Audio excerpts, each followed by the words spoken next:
अनंत विजयम राजा कुंती पुत्रो युधिष्ठिरः नकुलः सहदेवश्च सुघोषमणि पुष्पको। Hello my dear friends, आज मेरे लिए बहुत ही खुशी का दिन है। कारण मैं बताता हूँ आपको। ये देखिए, ये माइक मैंने आज नया मंगाया हुआ है। दूसरा माइक मैंने चेंज किया और आप इस माइक की आवाज़ को टेस्ट कीजिए और मेरी आवाज़ को भी टेस्ट कीजिए। मैं एक गाना सुनाने वाला हूँ आपको। वैसे मैं सिंगर नहीं हूँ, पर फिर भी थोड़ा सा एंटरटेनमेंट मैंने सोचा कि आपका किया जाए। मैं बचपन में कभी स्कूल लाइफ में गाता भी था। ठीक है, हो गया, सुन लीजिए। अच्छा, जिसको ये एंटरटेनमेंट, मान लीजिए 2-3 मिनट का अगर मेरा सॉन्ग हो जाएगा, नहीं पसंद आ रहा है तो वो वीडियो को आगे बढ़ा के फिर देख लेगा। ठीक है, चलिए। थोड़ा नर्वसनेस तो हो रही है, पहली बार भाई कैमरे के सामने गा रहा हूँ, कोई है नहीं यहाँ, तो ठीक है, ओके, लेट्स स्टार्ट। बचपन में ये गाना मैं गाया करता था, मेरा फेवरेट सॉन्ग रहा है।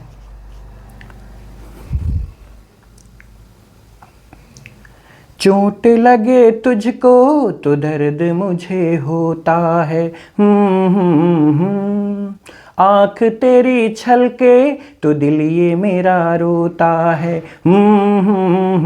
भाई भाई में अक्सर ये होता है, ये होता है, ये होता है, भाई भाई में अक्सर ये होता है, ये होता है, ये होता है। सेवा करूं तेरी दिन रात में, सदा रहूं भाई तेरे साथ में। सेवा करूं तेरी दिन रात में, सदा रहूं भाई तेरे साथ में। मेरे लबों पे बस तेरा नाम है, मैं हूँ लखन तू ही मेरा राम है। ऐसे आंसुओं से तू पलकें क्यों भिगोता है, ऐसे आंसुओं से तू पलकें क्यों भिगोता है, भाई भाई में अक्सर ये होता है, ये होता है, ये होता है। हो आजा यहाँ आजा तुझे प्यार दूं, नजर कोई लगे तो उतार दूं। आजा यहाँ आजा तुझे प्यार दूं, नजर कोई लगे तो उतार दूं। तेरे लिए भाई मेरी जान है, तू ही मेरे जीने का सामान है। नींद मुझे आए जब चैन से तू सोता है, नींद मुझे आए जब चैन से तू सोता है। भाई भाई में अक्सर ये होता है, ये होता है, ये होता है। भाई भाई में अक्सर ये होता है, ये होता है, ये होता है। ओके, ठीक है, चलिए एंटरटेनमेंट की दुनिया से वापस आइए और स्टडी की दुनिया में चलते हैं। और कमेंट करके ये ज़रूर बताइएगा कि गाना कैसा लगा। अच्छा ना भी लगा हो तो आप दुनिया के सामने मेरी बेइज्जती मत कीजिए कमेंट करके कि नहीं अच्छा लगा। चलिए ठीक है, हो गया, मजाक कर रहा हूँ। और अगर आप कहेंगे तो मैं कभी फ्यूचर में भी, कम से कम इसी वजह से चैनल सब्सक्राइब कर लीजिए, कभी ना कभी मैं ऐसे गाने आपको सुनाता रहूँगा, ठीक है।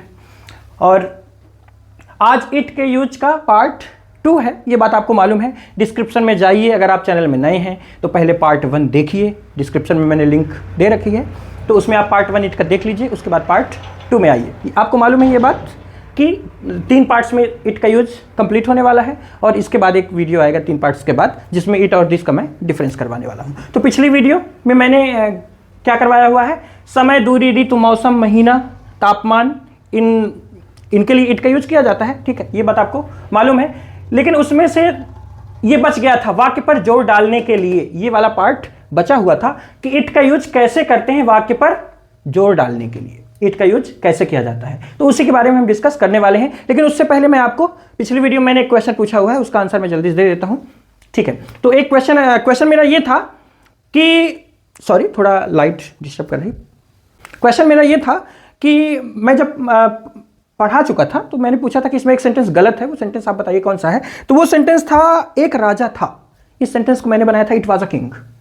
तो भाई वो मैंने कैसे बना दिया इट वाज अ किंग? क्योंकि एक बात आप बताइए, आप समझिए बात को, ये बताइए कि इट का यूज में क्या बताया? समय, दूरी, ऋतु, मौसम, महीना, तापमान, सर्दी, गर्मी, प्राकृतिक घटना, छोटे जानवर, छोटे बच्चों और निर्जीव वस्तुओं को इशारा करने के लिए, ऐसे ही तो बताया था। और वाक्य पर जोर डालने के लिए ऐसे भी इट का यूज किया जाता है। तो एक राजा था, इसमें जब आप कर देंगे इट वाज अ किंग, अब आप ये बताइए हमें कि राजा क्या है? क्या निर्जीव वस्तु है? ऐसा भी नहीं है। तो क्या वो तापमान है? क्या वो दूरी है? क्या वो ऋतु है? क्या वो मौसम है? क्या वो दिन है? क्या वो महीना है? क्या वो प्राकृतिक घटना है? क्या वो वाक्य पर जोर डालने के लिए था? या क्या वो समय? मतलब इट का यूज तो उसमें फिट ही नहीं हो रहा। तो इसी वजह से इट वाज अ किंग ये सेंटेंस क्या था? रॉन्ग था। यही मैं आपसे पूछ रहा था कि इस जो मैंने पढ़ाया हुआ है इसमें क्या गलत है। तो इट वाज अ किंग यही सेंटेंस गलत था।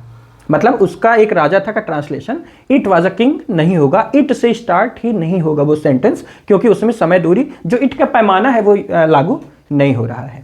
ठीक है, ये बात समझ आपको आ गई होगी। अब आप कहेंगे फिर एक राजा था, जब इट वाज अ किंग नहीं होगा इसका, तो इसका आंसर क्या होना चाहिए? तो इसका आंसर ये देयर के यूज में मैं आपको बता दूंगा। अभी इट का यूज चल रहा है, आगे चल के देयर का यूज, इट का यूज जैसे ही कंप्लीट होगा वैसे ही आगे देयर का यूज ही आने वाला है।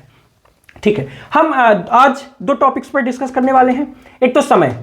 अब आप ये नहीं सोचेंगे यहाँ पे कि समय तो हम पढ़ चुके हैं भाई, 4 बजे हैं, 5 बजे हैं, 6 बजे हैं, तो it is 5 o'clock, it is 4 o'clock, it is 6 o'clock। ऐसा नहीं, आज हम समय इस तरीके से पढ़ने वाले हैं जैसे 2:06 हुए हैं या 2 बजने में 6 मिनट बाकी हैं, तो ये इतने बजकर इतने मिनट हुए हैं या इतने मिनट बाकी हैं, इस तरह के सेंटेंसेस हम इसके अंतर्गत सीखेंगे। और दूसरा हमारा टॉपिक क्या है? वाक्य पर जोर डालने के लिए। ठीक है, तो वाक्य पर जोर डालने के लिए किस प्रकार के सेंटेंसेस होते हैं, ये दोनों टॉपिक्स पर हम डिस्कस करने वाले हैं। तो पहले तो हम डिस्कस करेंगे कि वाक्य पर जोर डालने के लिए ये कैसे सेंटेंसेस हैं जिसमें इट का यूज किया जाता है। तो देखिए, वाक्य पर जोर डालने के लिए ये जो टॉपिक है जिसमें इट का यूज किया जाता है, तो पहले तो आप सेंटेंसेस देखिए, वही सेंटेंसेस सारे के सारे, ये 8 सेंटेंसेस लिखे हुए हैं, तो ये वही लिखे हुए हैं कि वाक्य पर जोर डालने के लिए हम इट का यूज इसमें से कैसे करते हैं। ये कैसे सेंटेंसेस हैं जो ये दिखाता है कि इसमें वाक्य पर जोर डला हुआ है। तो देखिए, वह तुम ही थे जिसने मुझे गाली दी थी। देखिए, हम सेंटेंस पर जोर दे रहे हैं, एम्फेसाइज कर रहे हैं। कैसे? वह तुम ही थे, कोई और नहीं था। आज तो तुम प्यार मोहब्बत की बात कर रहे हो, लेकिन वो तुम ही थे जो मुझे गाली दिए थे या जिसने मुझे गाली दी थी। तो आपको ये बात समझ आ रही होगी कि कैसे दबाव देना। मैंने ही तो तुम्हें बचाया था, आज तुम बताओ मतलब मुझसे दुश्मनी निभा रहे हो, और वो मैं ही था जो तुम्हें बचाया था, भूल गए? तो ये फीलिंग दे रहा है ये सेंटेंस। वह तुम नहीं थे जिसने मुझे बचाया था। अब वो बता रहे नहीं नहीं नहीं वो तुम नहीं थे, फिर भी एम्फेसाइज है, बस सेंटेंस क्या हो गया? नेगेटिव हो गया है। यह वही है जो मुझे परेशान कर रहा था, एम्फेसाइज, ये वही है, मतलब दूसरा नहीं है, यही है जो मुझे परेशान कर रहा था। तो ऐसे ही मैं ही हूं और कोई नहीं है, मैं ही हूं भाई, मैं ही हूं, दरवाजा खोलो, मैं ही हूं। तो ऐसा मतलब ये सारे सेंटेंसेस ये क्या है? वाक्य पर जोर डालने वाले सेंटेंसेस हैं, और इन सेंटेंसेस को बनाते समय हमें इट का यूज करना पड़ता है। अब इट का यूज करना तो पड़ता है, पर कैसे करेंगे? रूल यहां पे देखिए, सबसे पहले आएगा इट। ठीक है, यहां से स्टार्ट करेंगे। इज या वाज। अब इज वाज क्या लगाना है वो मैं आपको अभी बताता हूं कि इज और वाज में से कैसे लगाएंगे। सब्जेक्ट, फिर हु। ध्यान रखिएगा, इस हु का मतलब यहां पे है हिंदी में जो या जिसने, दोनों मतलब हो सकता है, जो या जिसने, एक ही बात है। सेंटेंसेस अभी बनाऊंगा मैं तो समझ आ जाएगा आपको। और फिर हु के बाद क्या करना है आपको? अकॉर्डिंग टू टेंस, जैसा टेंस कहेगा उस हिसाब से आप सेंटेंस बना लीजिएगा। हाँ, अब इसके लिए आपको टेंस सीखना जरूरी है। टेंस नहीं बनेगा तो आपको समझ नहीं आएगा, इसलिए बोला करता हूँ टेंस सीख लीजिए पहले। मैं स्टार्टिंग में भी जब टेंस में पढ़ा रहा था उस टाइम पे भी मैंने बोला था कि टेंस को आप केवल टेंस मत मानिए, ये मान लीजिए कि टेंस इज एवरीथिंग, मैंने ये बोल रखा है टेंस के इंट्रोडक्शन वाले पार्ट में, आप चाहे देख लीजिए। तो इसीलिए भाई टेंस सीखिए, तभी सारी चीज़ें। अभी तो मान लीजिए इट के यूज में है, आगे देयर का यूज आएगा, हाउ मच, हाउ मेनी, मतलब बहुत सारे टॉपिक्स आने वाले। पैसिव वॉइस बिना टेंस के सीख ही नहीं पाएंगे आप, नरेशन सीख ही नहीं सकते। तो टेंस भाई प्लेलिस्ट मौजूद है, जाके जल्दी से प्लेलिस्ट में अभी भी टेंस कंप्लीट कर लीजिए। 8 साढ़े 8 घंटे में आप कंप्लीट कर सकते हैं, अगर आप थोड़ा मेहनत करेंगे हो जाएगा। तो 2 दिन में सीख लीजिए, 3 दिन में सीख लीजिए, 2 घंटे 3 घंटे करके। ठीक है, चलिए बनाते हैं सेंटेंस। वह तुम ही थे जिसने मुझे गाली दी थी। वह तुम ही थे जिसने मुझे गाली दी थी। सबसे पहले इट लगाइए, इट क्या दिक्कत है? इट, अब इज वाज, अब ये लगाते समय आपको थोड़ा ध्यान देना है। देखिए अगर यहां पे कुछ है मतलब जैसे यहां पे है हूं तो आएगा नहीं, वैसे आ सकता है, सॉरी मैं ही हूं ऐसे आ तो जाएगा, ये देखिए यहां पे आ गया तो ठीक है।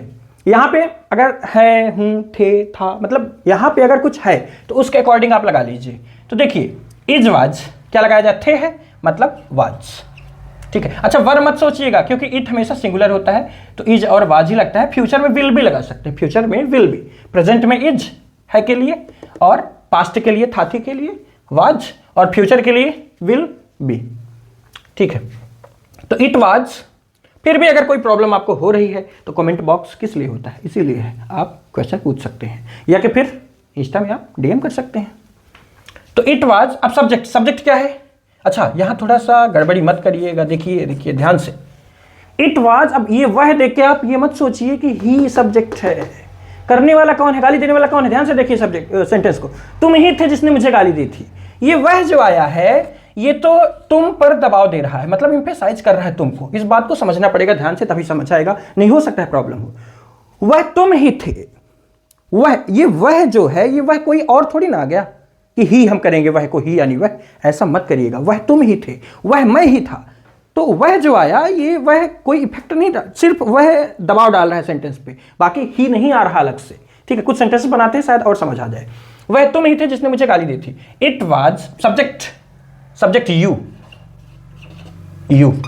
वह नहीं, इट वाज यू, तुम ही थे। अब चलिए हु, जिसने, who, it was you, who, इतना क्लियर होगा आपको। अकॉर्डिंग टू टेंस, अब टेंस क्या कह रहा है देखिए, मुझे गाली दी थी बड़ी मात्रा के बाद था, मतलब ये पास्ट परफेक्ट, ठीक है। लगाइए पास्ट परफेक्ट का रूल, सब्जेक्ट हो गया, हु को सब्जेक्ट मान लीजिए, ध्यान दीजिए, हु को सब्जेक्ट मान लीजिए। अब हैड पास्ट परफेक्ट के रूल से बना रहे हैं, अगर आपसे पास्ट परफेक्ट ना आता होगा तो ये समझ नहीं आएगा। हु हैड अब्यूज्ड मुझे, मी, क्या बना sentence, it was you who had abused me, वह तुम ही थे, it was you who had abused me, जिसने मुझे गाली दी थी, मैंने ही तो तुम्हें बचाया था। अब देखिए हिंदी में ऐसे भी हो सकता है, वह मैं ही था जिसने तुम्हें बचाया था, तो हिंदी में चाहे जैसे सेंटेंस रहे, पर इंग्लिश में आपको रूल यही वाला लगाना है, समझ आ रहा होगा। तो लगाइए रूल, इट, अब देखिए इट, अब इज वाज क्या लगाना है, मैंने कहा था यहां तो थे था, इस वजह से आप वाज लगा लिए, लेकिन जब इस यहां पे तो है नहीं, ऐसे है ना, तो है ना, तो था, कुछ भी नहीं है, तो ऐसी कंडीशन में आप क्या करेंगे, यहां देखा करिए या इसके हिसाब से लगाइए, है तो इज, था है तो वाज, यहां क्या है, था, वाज लगाइए। यहां हमने यहां देख के लगाया था क्योंकि यहां है थे में मौजूद था, इस वजह से यहां मौजूद कुछ नहीं है, ना है ना था, कुछ है ही नहीं, लास्ट में देखिए वाज, क्या बना, इट वाज। अब सब्जेक्ट क्या है, मैं, I, it was I who, बस आपको रूल लगाना है, it was I who according to tense, फिर पास्ट परफेक्ट, बचाया था, या था, ही थी, ये थे, पास्ट परफेक्ट है, हैड, फिर सेव यानी बचाना, सेव्ड, थर्ड फॉर्म, परफेक्ट में थर्ड फॉर्म लगता है, जैसे यहाँ पे अब्यूज्ड, तो हु हैड सेव्ड, किसको बचाया था भाई, यू, तुम्हें, यू, क्या बना सेंटेंस हमारा, it was I who had saved you, वह मैं ही था, मैंने ही तुम्हें बचाया था।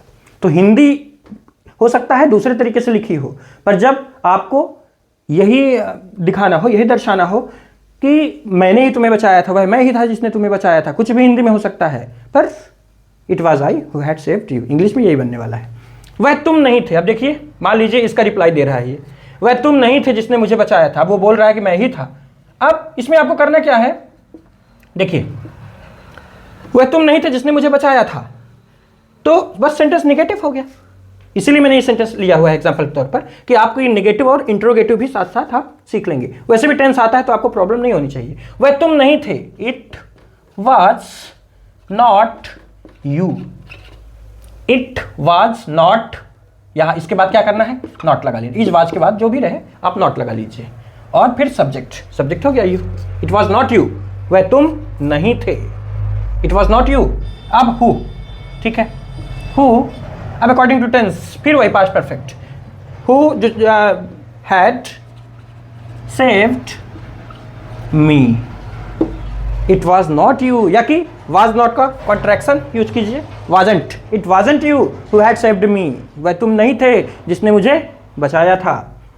ठीक है, यह वही है जो मुझे परेशान कर रहा था। यही सेंटेंस देखिए थे यहां पे, यह वही है जो मुझे परेशान कर रहा था, पास्ट कंटिन्यूअस। चलिए हम यहां से देखते हैं, ऐसे बनेगा ना सेंटेंस।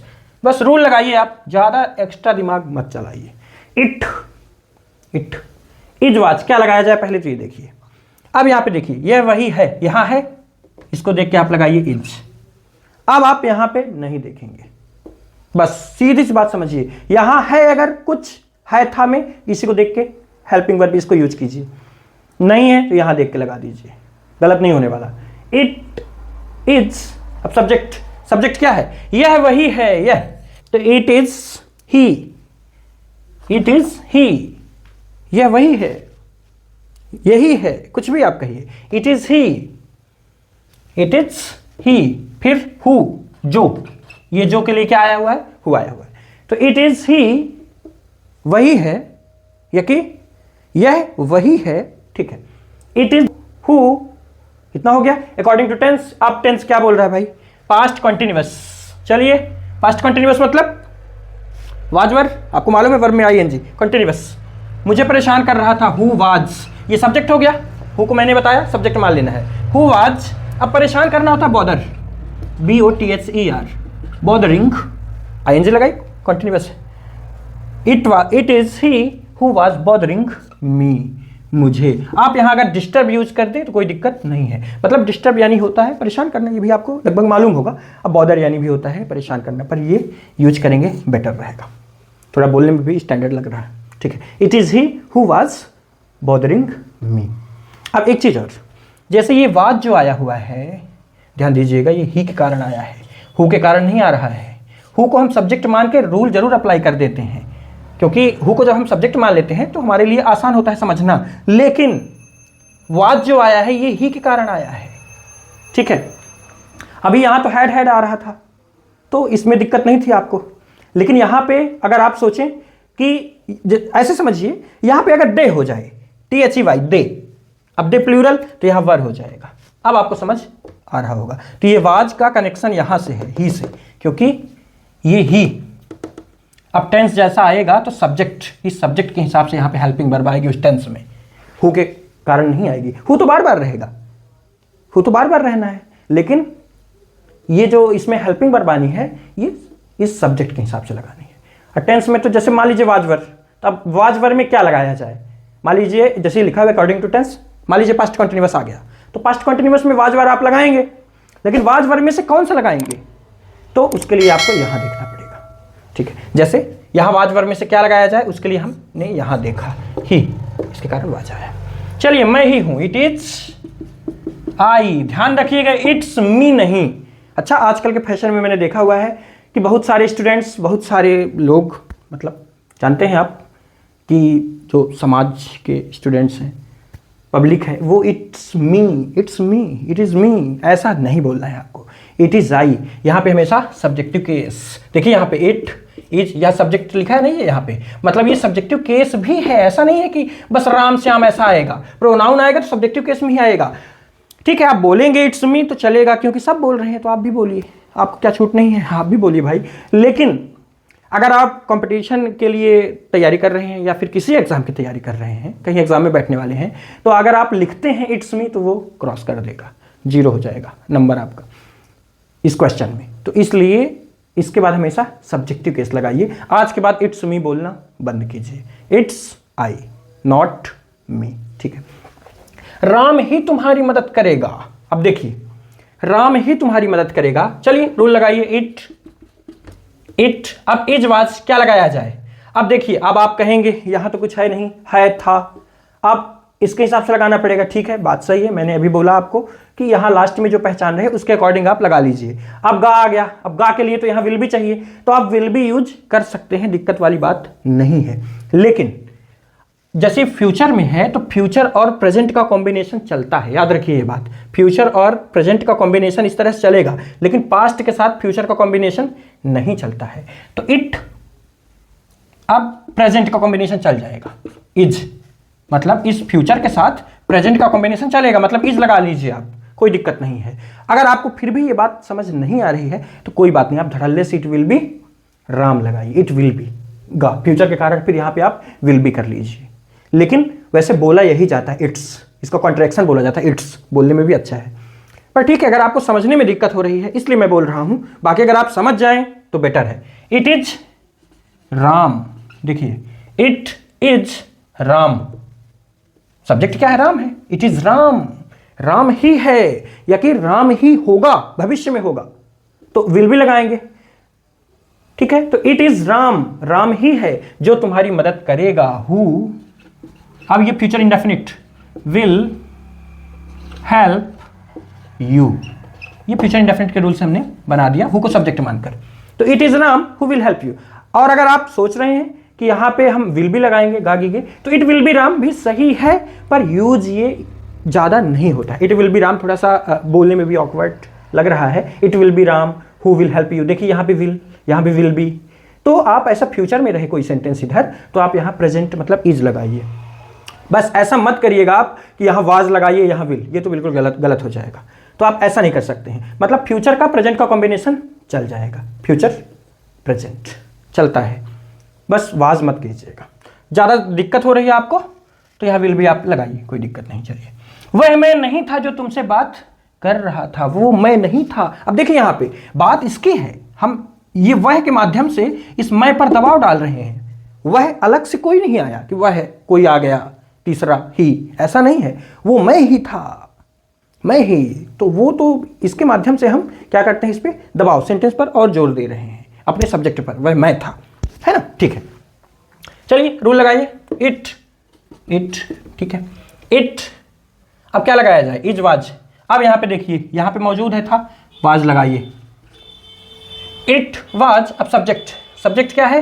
अब वह को सब्जेक्ट मत मानिएगा, मैं, it was I, it was आई, इतना तो बन गया, वह मैं था या मैं ही था, कुछ भी आप बोले। फिर हु, जो, यानी हु, बस रूल से बनाना है आपको। आप सेंटेंस देखिए, बड़ा सेंटेंस है, इस तरह के सेंटेंसेस तो मैंने कभी सुने ही नहीं है, तो आपको दिक्कत होगी। बस आपको रूल देखना है, बस आपको ये पहचानना है किस प्रकार के सेंटेंसेस हैं, जिस प्रकार के सेंटेंसेस में ये रूल हमें अप्लाई करना है, यही पहचानना है आपको। सेंटेंसेस पहचानना है और ये रूल फिर अप्लाई कर देना है। मेन दिक्कत है सेंटेंस पहचानने में, बाकी रूल तो बन जाएगा, एक दो सेंटेंसेस बनाएंगे तो रूल याद हो जाएगा। तो इट वाज आई, मैं ही था, हु, जिसने या जो। अब अकॉर्डिंग टू टेंस क्या है, तुमसे बात कर रहा था, सॉरी वह मैं नहीं था, निगेटिव सेंटेंस है। It was not I, it wasn't I, वह मैं नहीं था, निगेटिव सेंटेंस है। It was not I, who, जो तुमसे बात कर रहा था। अब पास्ट कंटिन्यूअस वाज, अब यहां वाज क्यों आया? आई के कारण। यही बात तो आपको मैं यहां पे बता रहा था। कहां पे बता रहा था? देखिए ये ही के कारण वाज, हु के कारण नहीं, ही के कारण। ऐसे यहां पे ये जो वाज आ रहा है आई के कारण आ रहा है, तो क्या बना? इट वाज नॉट, इसके बाद नॉट, आई, हु, अब वाज टॉकिंग, पास्ट कंटिन्यूअस के रूल से आप बना दीजिए। टॉकिंग टू, किससे बात करना है? तुमसे, यू।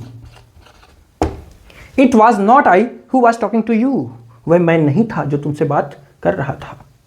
ठीक है, चलिए लास्ट सेंटेंस देख लेते हैं। श्याम ने ही मुझे थप्पड़ मारा था, कैसे बनाएंगे? श्याम ने ही मुझे थप्पड़ मारा था, चलिए बनाइए। सबसे पहले इट लगाइए, इट, फिर इज वाज, क्या लगाया जाए? था, वाज लगाइए, क्योंकि देखिए यहां पे तो कुछ है नहीं, है था कुछ नहीं, इसको देख के लगा लीजिए वाज। इट वाज, अब सब्जेक्ट, सब्जेक्ट क्या है? थप्पड़ मारने वाला श्याम। अब यहां पे देख लीजिए एक बार और उस चीज को जो मैं सोच रहा हूं, शायद आपको कहीं ऐसा तो नहीं कम समझ आए। अब यहां पे अगर हम वह अलग से जोड़ दें, जैसे देखिए वह श्याम ही था जिसने मुझे थप्पड़ मारा था, इस सेंटेंस को हम ऐसे भी हिंदी में कह सकते हैं। श्याम ने ही तो मुझे थप्पड़ मारा था, ऐसे भी कह सकते हैं। श्याम ने ही मुझे थप्पड़ मारा था, ऐसे भी कह सकते। तो हिंदी में हम इसको किसी भी प्रकार से कहें, पर इंग्लिश में यही रूल अप्लाई करना है।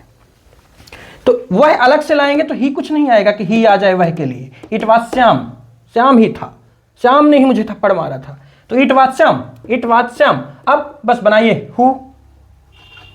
अच्छा, आपको ये तो नहीं लग रहा कि इसमें जो या जिसने आया नहीं सेंटेंस में, फिर भी हु आ गया। जैसे मैंने कहा था हु का मतलब जो या जिसने, आप ऐसा मानिए कि इसमें जो या जिसने छिपा हुआ है। रूल आपको ये अप्लाई करना ही करना है, जो जिसने दिखे चाहे ना दिखे, ना दिखेगा मतलब छिपा है, ऐसा मानिए आप। देखिए, श्याम ने ही मुझे थप्पड़ मारा था, मतलब वह श्याम ही था जिसने मुझे थप्पड़ मारा था, ऐसा मानिए। ठीक है, वह श्याम ही था जो मुझे थप्पड़ मार दिया था। तो मतलब जो या जिसने उसमें है कहीं ना कहीं, इस वजह से ये हु आएगा। तो इट वाज श्याम हु, ठीक है, हो गया। अब अकॉर्डिंग टू टेंस, टेंस क्या है, मारा था, बड़ी मात्रा के बाद था। पास्ट परफेक्ट अगर आपने सीखा है तो दिक्कत नहीं होगी। Who had, past perfect had, verb का थर्ड फॉर्म। वर्ब क्या है इसमें, थप्पड़ मारना, स्लैप, ठीक है, स्लैप्ड, ईडी लगाइए, मतलब डबल पी करने के बाद, ठीक है। तो slapped past perfect third form लगा रहे हैं हम। हु हैड स्लैप्ड, किसे थप्पड़ मारा था, मुझे। हु हैड स्लैप्ड मी। अब थोड़ा थोड़ा देखिए, कॉमन सेंस आपको लगाना है। मान लीजिए अब जैसे ऐसे हो जाए, क्या वह तुम ही थे जिसने मुझे गाली दी थी। अब इंट्रोगेटिव सेंटेंस है, तो इंट्रोगेटिव अगर है तो वाज को स्टार्टिंग में कर लीजिए, वाज इट यू, क्या वह तुम ही थे, या कि क्या तुम ही थे जिसने मुझे गाली दी थी।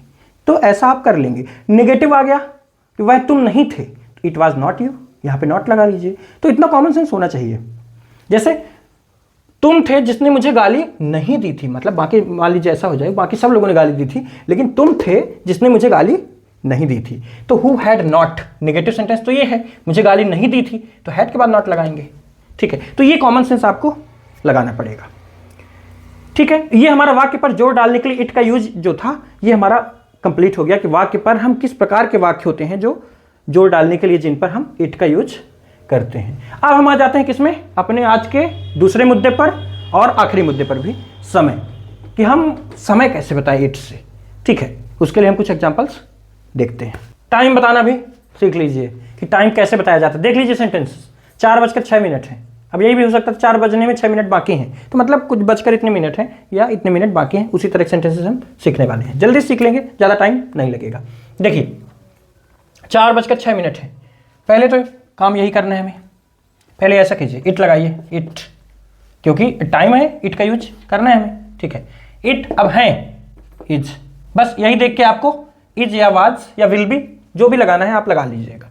तो है प्रेजेंट में है, इज लगाइए, ये बात आपको मालूम होगी। तो इट इज, अब देखिए यहाँ पे यहीं पे थोड़ी दिक्कत हो सकती है, इसी पॉइंट को आप समझ लीजिए। तो इट इज, अब जितने मिनट बजकर हैं या कि जितने मिनट बाकी हैं, जितने भी मिनट हैं उस मिनट्स को अब आपको यहाँ पे लिखना पड़ेगा। तो इट इज, अब कितने मिनट है बजकर 6 मिनट, मतलब 6 मिनट्स। इट इज 6 मिनट्स, जितने मिनट है उसको लिख देना है। इज के बाद या वाज जो भी रहे यहाँ पे, इसके हिसाब से तो आएगा यहाँ पे। तो जैसे इज और वाज लिखिए वैसे ही आपको फिर ये मिनट्स लिखना पड़ेगा। तो इट इज 6 मिनट्स, इतना करना है।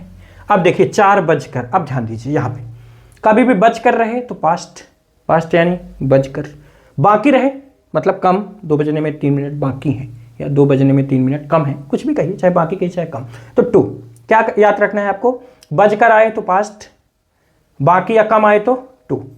ठीक है, तो इसमें क्या है, बजकर है, क्या लगाएंगे, पास्ट, बजकर, पास्ट, पास्ट है ना, पास्ट। अब कितने बजकर, 4 बन गया। इट इज 6 मिनट्स पास्ट 4, मतलब 4:06 है। अब देखिए, मान लीजिए थोड़ा कम समझ है, अभी इन सेंटेंसेस को मैं बनाऊंगा, समझ में आ जाएगा। देखिए कुछ चीज़ें आपको और ध्यान रखनी है। क्या चीज़ें हैं, कभी भी 5 का मल्टीपल आ जाए, 5 का मल्टीपल मतलब 5, 10, 15, 20 ऐसे डॉट डॉट, मतलब 5 के गुणज मल्टीपल, समझ गए होंगे। 5 दूनी 10, 5 त्रिक 15, 5 चौको 20, 25, 30, 35, ठीक है, जिनसे 5 का भाग चला जाता है पूरा पूरा। तो कभी भी अगर ऐसा आ जाए मिनट्स में, तो आपको फिर मिनट्स का यूज नहीं करना पड़ता। कैसे, इस एग्जांपल पे आप इस बात को समझिए।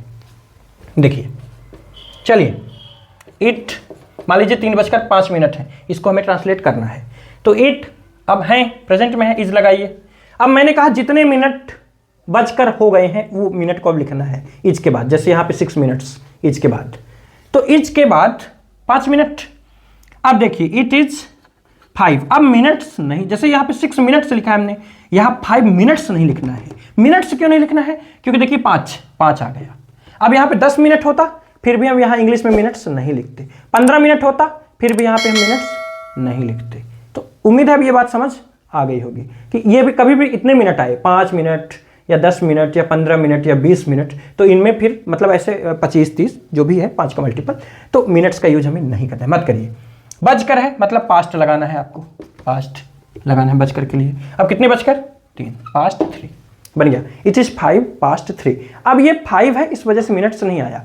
अब मान लीजिए यहाँ पे हो जाता 3:02 है, तो यहाँ 2 आ जाता। अब 2 तो 5 से कटेगा नहीं, तो 2 मिनट्स, यहाँ पे मिनट्स लगाना पड़ता, फिर पास्ट 3 ऐसा होता।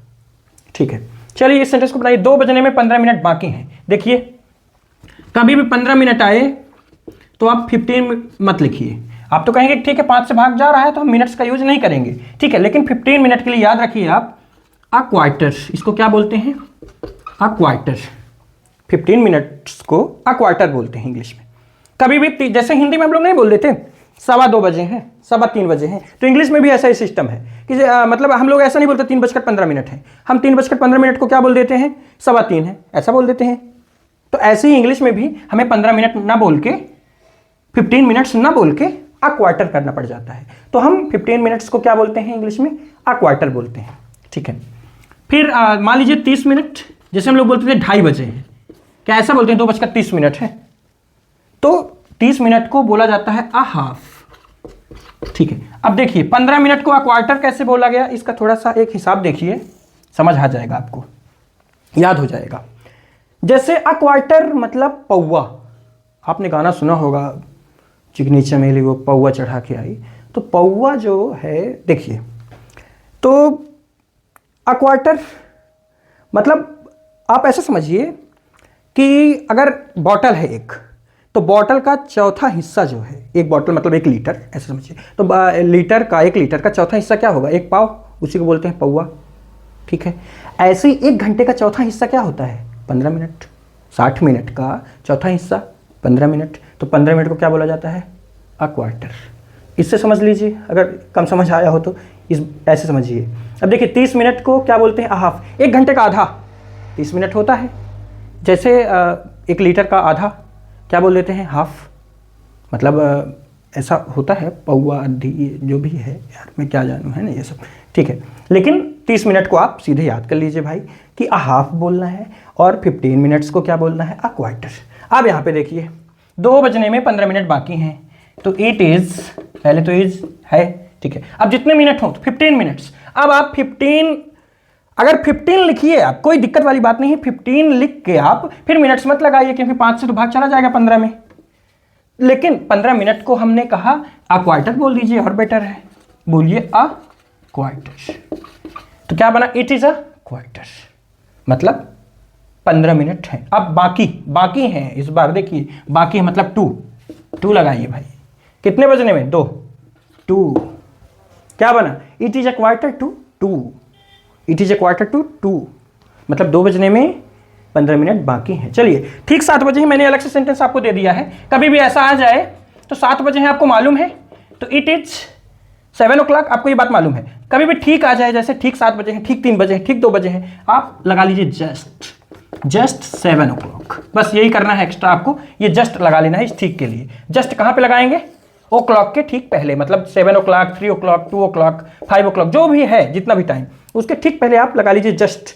तो ये अर्थ निकलने लगेगा हिंदी, मतलब ठीक 7 बजे हैं, ठीक 2 बजे हैं, ठीक 3 बजे हैं। बस इस जस्ट का इस्तेमाल आपको करना है, ठीक है। 3:30 बजे हैं, 3:30 बजे हैं का मतलब क्या है भाई? 3:30 है। आप इसको ऐसा मत करिए कि 4 बजने में 30 मिनट बाकी हैं, गलत तो नहीं होने वाला, पर 3:30 है, ये बेटर है। 3:30 बजे हैं। अब आप कैसे बनाएंगे इसको? चलिए बनाते हैं। इट इज, इतना तो हुआ, 3:30 बजे का हम क्या मान लिए? 3:30 है। 3:30 है का ट्रांसलेशन हम कर रहे हैं, तो इट इज, अब 30 मिनट तो 30। अब आप कहेंगे 30 लिख दिया जाए, 5 से भाग जा रहा है, मिनट्स नहीं लिखेंगे, कर सकते हैं आप, पर 30 मिनट्स देखिए, 30 मिनट को हम अ हाफ बोलते हैं, सीधे इसको बोलिए अ हाफ। ये हो गया 30 मिनट। अब 3:30 है, ध्यान रखिएगा 3:30 है, बजकर मतलब पास्ट। 3 बजकर।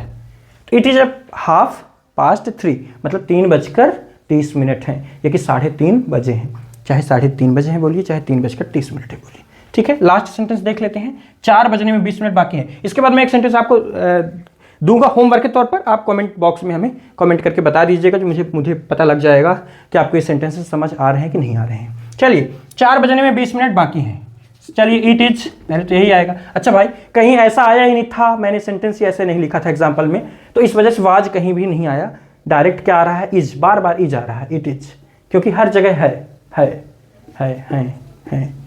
यही तो आ रहा है, इज लगाइए। अगर मान लीजिए ऐसा हो जाता 4:06 थे, तो यहाँ वाज, 3:05 थे, यहाँ वाज। ये बात आप समझ गए होंगे। तो इट इज, अब देखिए, इट इज आपने लिखा, अब जितने मिनट हों उतने मिनट लिखिए। तो कितने मिनट की बात हो रही? 20 मिनट। अब 20 मिनट्स नहीं लिखना, क्योंकि 5 से भाग चला जाता है, 5 चौको 20, 5 का ये मल्टीपल है, तो अब इसमें मिनट्स यूज हमें नहीं करना है। ठीक है, आगे बढ़ जाते हैं। बाकी है मतलब क्या यूज करना है? 2। ठीक है, बजकर होता पास्ट लिख देते यहाँ पे, बस यही करना है। 2 4 कितने बजने में वो लिख दीजिए। तो इट इज 20 to 4। उम्मीद है ये बात आपको समझ आ गई होगी। एक सेंटेंस मैं आपको दे रहा हूँ, उसको आप बनाइए। 4 बजने में 15 मिनट बाकी है, इसको, ठीक है, मैंने दिया तो नहीं सेंटेंस, 4 बजने में 15 मिनट बाकी हैं, इसको आप कमेंट बॉक्स में कमेंट करके हमें बता दीजिए। उम्मीद है वीडियो पसंद आया होगा, और अगर वीडियो पसंद आया है तो चैनल को सब्सक्राइब कीजिए, हमारी मेहनत को सफल बनाइए, और वीडियो को शेयर भी कीजिए, वीडियो को लाइक कीजिए, जितना हो सके उतना आप कीजिए अपनी तरफ से, और सॉन्ग के लिए भी थोड़ा कमेंट बॉक्स में हमें बता दीजिएगा। ठीक है, चलिए मिलते हैं नेक्स्ट वीडियो में इट के पार्ट 3 को लेकर। ठीक है, मिलते हैं, चलिए, थैंक यू।